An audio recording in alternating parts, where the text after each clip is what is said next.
నేను groups prepare అవుతున్నానండి. గ్రూప్సా? ఏ గ్రూప్సా? Kitty పట్టి గ్రూప్సా? ఎందుకండి నవ్వుతున్నారు? నేను డిగ్రీ వరకు బాగానే చదువుకున్నా అండి. తర్వాత చదువుకుంటానంటే మా నాన్నగారు ఒప్పుకోలేదండి. మీతో మ్యారేజ్ చేసేసారు. కనీసం ఇప్పుడైనా చేసుకుంటానండి.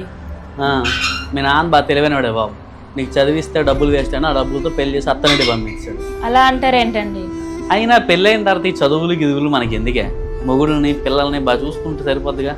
అదేంటండి, పెళ్ళైన తర్వాత కూడా చాలా మంది చాలా సాధించారు కదండి. అది టీవీల్లోనూ న్యూస్ ఛానల్ చూసిన తర్వాత క్లాప్స్ కొట్టేసి అక్కడి నుంచి అది వదిలేయాలి. అంతే తప్ప మనం కూడా అలాగే సాధించేద్దామని పరిగెత్తుకుంటూ వెళ్ళామనుకో కింద పడిపోతాం. మీరే ఎంకరేజ్ చేయకపోతే ఎలా అండి? నేనంత ఆదర్శవంతం భర్తనే కాదు బాబు. నువ్వు మూసుకుని వంటింట్లోకి వెళ్ళి నైట్కి ఏం వండాలి, ఎలా వండాలని మాత్రం ప్రిపేర్ సరేగా.